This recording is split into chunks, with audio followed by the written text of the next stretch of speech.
I was just about 12 years old when it happened, and it's something I'll never forget.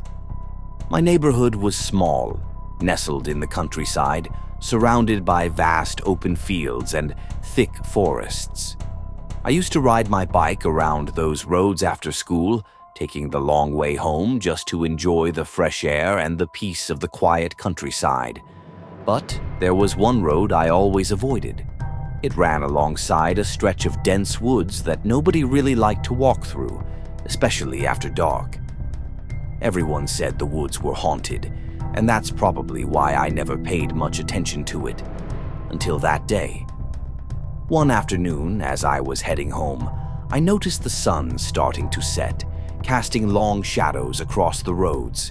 My bike had a slow, flat tire, so I took the shortcut through the woods, hoping to save some time.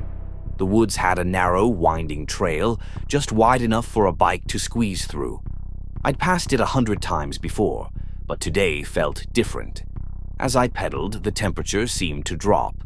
A strange chill swept through the air, and the familiar chirping of birds had stopped. There was no rustling of leaves, no wind, nothing. Just silence. My breath started to feel heavy, as if the air itself had thickened.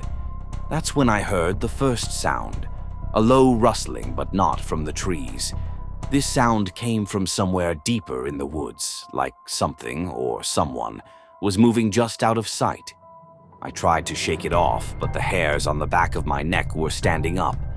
I kept riding, trying to speed up, but then I heard footsteps behind me. Slow, deliberate footsteps. I turned quickly, but all I saw was a dense stretch of trees. My heart started to race. The footsteps kept getting closer, like they were mirroring my own. I pushed harder on the pedals, but it wasn't helping. The sound of footsteps was almost right behind me now.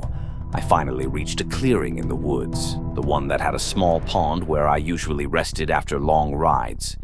I thought maybe, just maybe, if I could reach the edge of the clearing, I would be safe. But when I slowed down to catch my breath, that's when I saw him. Standing across the pond was a man, his back turned to me. He was wearing a dark hoodie, but the hood was up, so I couldn't see his face. I don't know why, but I froze. I should have turned around and run, but I just stood there, staring at him. That's when I heard him speak, his voice low and gravelly. "You're lost, aren't you?" I felt a shiver run through me. I didn't know what to say.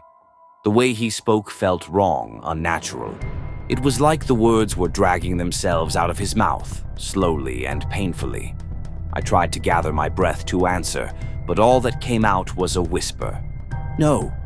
Before I knew it, he turned around, and that's when I saw his face. Or at least, what was supposed to be his face. His skin was pale, almost sickly, and stretched tight over his skull. His eyes, those dark, sunken eyes, glowed with an unnatural yellow.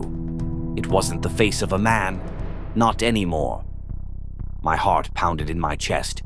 Without thinking, I turned my bike around and started pedaling away, faster than I'd ever gone. The sound of my bike tires on the gravel mixed with the footsteps that followed me. But this time it wasn't just footsteps. There was a scraping sound, like something was dragging behind him, moving quickly, yet somehow silently. I could feel him getting closer, his presence hanging over me like a weight. My legs burned as I pushed harder, but no matter how fast I went, it felt like he was still right behind me. My mind raced. Was it some kind of trick? Was I imagining it? But then I heard his voice again, whispering from behind me. "I can hear your heart, you know. It's beating so loud." I couldn't take it anymore. My fear overtook me. I pedaled as fast as I could, not caring about the path or where I was going. The woods around me seemed to close in, the trees growing darker, thicker, like they were leaning in to watch. I had no idea how far I had ridden, how many turns I had made, but all I knew was that the man was still behind me, still breathing that low, raspy breath. Then, just as I thought I was going to collapse from exhaustion, I saw it. The edge of the woods. The road that led home.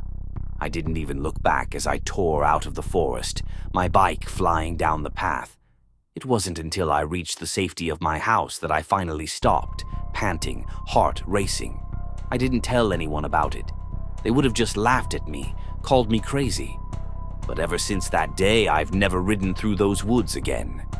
And every time I pass that stretch of road, I can't help but feel the weight of his eyes on me, watching, waiting. I still hear that faint scraping sound sometimes when I'm alone at night. I don't know if it's him, but I don't want to find out. And to this day, I still hear that voice in the back of my mind echoing, "I can hear your heart.